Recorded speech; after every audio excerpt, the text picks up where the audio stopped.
équipeurs. السلام عليكم ورحمة الله تعالى وبركاته.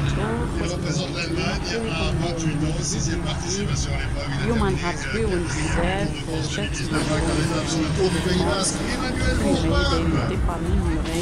Nous l'avions vu, derrière Philippe Gilbert, prendre la deuxième place de la dernière édition de Paris-Roubaix. Mais cette année, sur la route du Tour de France, c'est un solitaire qui remportait l'étape de Nîmes, Dispolite. Et à votre droite, lui aussi est autrichien, il a 29 ans, une quatrième participation à l'épreuve, il a gagné sur les routes du Dauphiné. Divin s'était imposé également, et puis du côté de Saint-Lary-Soulan, eh bien ce sera 10 répétita par rapport à l'étape de 2018 par sommet. Marion Quintana avait remporté la victoire, deuxième passage du Tour de France. Sommet des les Françaises, le col le plus haut des Pyrénées françaises à plus de 2200 mètres d'altitude. Saint-Lary-Soulan, le Canadais, c'est également la terre et des succès de Lucien Marif à deux reprises, de Souteneuil, de Rémi Coulinor qui réalisait un authentique exploit. À 38 ans, en 1974, il s'imposait. Et puis on se souvient de Rafa Maïka, dont on a parlé à l'instant, qui en 2014 remportait la victoire. Nous sommes aujourd'hui le 14 juillet, jour de fête nationale. Qu'en sera-t-il? Est-ce qu'un coureur français peut s'imposer? En tous les cas, on va vous retrouver dans quelques instants. Nous sommes à 9 minutes et du départ, juste le temps pour vous de retrouver la ligne de départ, de faire cette célèbre remontée du peloton. Benjamin, vous êtes au milieu du public, peut-être une première impression. Oui, exactement, Michel, en train de remonter la chaussée ici à Muret, destination de la ligne à partir de laquelle sera donné le départ fictif de cette 17e étape du Tour de France 2021, une étape très attendue, étape le jour de la fête nationale, le 14 juillet. C'est vrai qu'on a de nombreux, c'est une des grandes échéances du Tour de France 2021 avec ses un sprint intermédiaire, les coureurs en train de se positionner. J'ai à l'instant de croiser Connor Swift, le vainqueur récent du Trône Léon, qui avait été champion national de Grande-Bretagne par le passé, l'homme du Yorkshire, le nord de l'Angleterre, d'autres coureurs en train de rejoindre également la ligne à partir de laquelle sera donné ce départ fictif dans quelques minutes. Donc l'occasion de rappeler que Muret nous avait déjà accueillis à l'occasion du passage en 2015 du Tour de France. Muret, c'était une étape à destination de Rodez qui avait été remportée par Greg Van Avermaet. On se souvient, Greg Van Avermaet en 2015 n'avait pas encore été champion olympique. Il n'avait pas encore gagné Paris-Roubaix. Et donc c'était peut-être une étape qui a ouvert le chemin du possible, c'est possible pour Greg Van Avermaet. Bien évidemment, majuscule qui s'écrira au kilomètre 129, le col de Vallaurois-Z au kilomètre 149 et ses 7 km 400, deux ascensions de première catégorie, et puis derrière le col du Portet qui interviendra dans le final, qui risque d'être particulièrement mouvementé, 16 km d'ascension à 8,7% de déclivité moyenne, une ascension hors catégorie pour atteindre bien sûr la ligne d'arrivée au terme des 178 km 400 de cette 17e étape. On parle souvent du mot courage, le mot ténacité, le mot audace. Et évidemment, ce sont des mots qui reviennent très souvent lorsque Christophe Prudhomme nous présente le parcours du Tour de France tous les mois d'octobre au Palais des Congrès de la Porte-Maillot de Paris. Et ce sont des mots qui prennent tout leur sens, évidemment, à l'occasion de cette édition 2021 du Tour de France, car il y a eu de nombreuses victoires, évidemment, de coureurs échappés sur les routes du Tour de France. On a la légende, l'histoire qui a été écrite en quelque sorte avec Mark Cavendish, le missile de l'île de Man, qui a signé un 34e succès avec Carpeta l'année sur l'édition 2021, la 108e édition du Tour.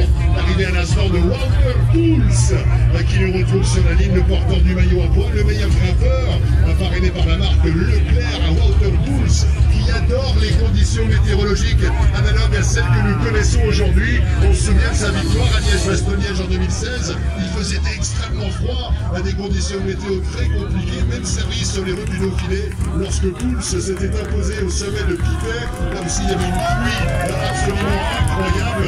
C'était l'apocalypse au niveau du ciel, et Walter Pouls ne s'est pas laissé décompenser pour aller chercher la victoire de l'étape. On parle de victoire, on parle d'aller triompher, on parle forcément de celui qui incarne le triomphe. Toute importance aujourd'hui pour Tadej Pogačar, qui dispose d'un avantage total en ce qui concerne le classement général. Tadej Pogačar, est-ce qu'il est attaquable, est-ce qu'il est prenable, est-ce qu'il va là encore sécuriser sa place de leader? Pogačar qui dispose de 5 minutes et 18 secondes d'avance sur Rigoberto Urán qui est deuxième, sur Jonas Vingegaard qui est troisième à 5 minutes et 32 secondes entre Urán et O'Connor, c'est-à-dire qu'il y a Urán, Vingegaard, Carapaz et O'Connor, il y a 4 coureurs qui autres, comme les Pogacar, disposent d'un avantage de taille. Mais évidemment, il faut braver les difficultés. On va plus une par une. On a vu dans le monde peut-être que cette passe d'armes entre Jonas Vingegaard et Tadej Pogacar. Est-ce qu'on verra quelque chose d'analogue aujourd'hui? C'est la grande question. Nous sommes à 4 minutes. 4 minutes du départ fictif de cette 17e étape. C'était l'une des étapes cochées lorsqu'on avait vu, bien sûr, la présentation du parcours intégral. L'une des étapes très attendues en ce qui concerne ces multiples théâtres d'expression pour les coureurs. À l'occasion de rappeler que dans cette localité de Muret, on a déjà accueilli le Tour de France. C'était il y a 6 ans de cela, avec la joie partagée par monsieur le maire, bien évidemment un petit peu plus tôt, André Vandenberg, maire de Muret, président de Muretal, Aglo, qui est avec nous ici du côté de la ligne, en train de poser quelques photographies pour immortaliser le passage de la plus grande compétition de cyclisme au monde dans la localité de Muret pour la deuxième fois. On arrive à l'instant du vainqueur de l'étape hier, Patrick Conrad, pour la formation, Bora Hansgrohe, le champion national d'Autriche sur route, qui a relevé donc une somptueuse victoire d'étape du côté de Saint-Gaudens. C'est le premier coureur autrichien de l'histoire à gagner une étape avec le maillot de champion national, troisième autrichien du Tour à gagner sur les routes du Tour. Muret, bien évidemment, c'est le souvenir Clément Adair, qui fut un inventeur de génie, inventeur du vélos caoutchouc, inventeur d'un réseau social à l'époque, le théâtre-phone, le théâtrophone, qui était un système d'écoute à distance de concert fin du 19e siècle. On pense évidemment à Vincent Auriol, ancien maire de Muret, qui était président de la République française, premier président de la 4e République. Et il pensait également à Franck Parolin, qui est champion de VTT et de BMX. Alors que du côté de Muret, on peut retrouver des trésors au niveau de l'architecture, avec notamment l'église Saint-Jacques, du style roman à la base, qui a subi de nombreux remaniements et évolutions au fil des années. Et on peut retrouver des trésors dans ce site, justement, comme la chapelle de Rosaire, une crypte, ou encore un orgue. On peut également visiter ou revisiter la maison à Colombage, qui date du Moyen-Âge, une façade qui date du 15e siècle. Mesdames et messieurs, nous sommes désormais à 120 secondes, nous sommes à 2 minutes du départ fictif. Moins de 120 secondes avant d'encourager les meilleurs coureurs cyclistes du monde. Sur leur premier coup de pédale, on va leur offrir un tableau, on va leur offrir évidemment un souvenir indélébile. Le passage ici à Muret pour la deuxième fois de l'histoire. On va se préparer avec nos amis les élus, les personnalités pour abaisser le drapeau et faire un maximum de bruit, car on a du monde aujourd'hui, jour de la fête nationale française, le 14 juillet. On va pouvoir leur laisser un souvenir historique et mémorable. Le deuxième passage de l'histoire ici à Muret. Les coureurs du peloton international qui s'en vont, qui s'embarquent tout simplement pour une chevauchée fantastique à l'occasion de cette 17e étape. Une étape longue de 178 km 400, un tout petit peu plus d'une minute de patience encore, et on décomptera tous ensemble de 10 à 0 quand l'instant T viendra. Mais pour l'heure, mesdames et messieurs, nous sommes à 1 minute du départ fictif, moins de 60 secondes désormais. L'arrivée à l'instant du porteur du maillot blanc, Jonas Vingegaard, qui fait un check avec les autres porteurs de maillot distinctif, ainsi que le vainqueur de l'étape à Saint-Gaudens, à Patrick Conrad.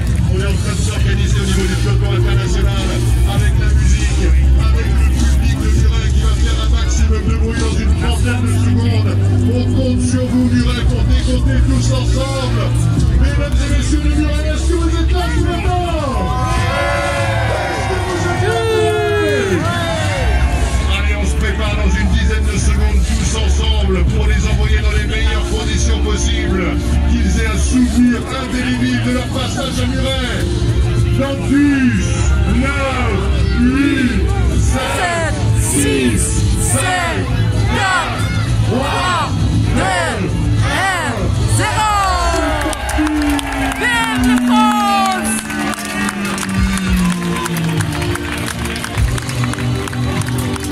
Le drapeau du bon départ a été abaissé par André Vandenberg, maire de Muret, président du Muretal Aglo, et ainsi démarre cette 17e étape du Tour de France 2021 à destination de Saint-Lary-Toulon, col du Portier. Par la voiture numéro 2, à bord de laquelle on retrouve Thierry Coutu, le directeur technique de l'épreuve, Sébastien Duquet, la voix de Radio Tour, Pascal Lance, qui est au volant du véhicule, et le président du jury du commissaire. Et on retrouve tout de suite le seul unique Michel Gélisé sur le podium, c'est à vous! En marche à on a vibré avec vous pour cette cérémonie des héros et ce départ, 17e étape du Tour de France direction le col du Portet. 6 jours de fête nationale, qu'en sera-t-il? Est-ce qu'un Français va s'imposer aujourd'hui après Julien Lafilippe qui avait remporté la première étape? Nous vous proposons avec Marc de revivre en intégralité le tracé de l'étape du jour direction le col du Portet.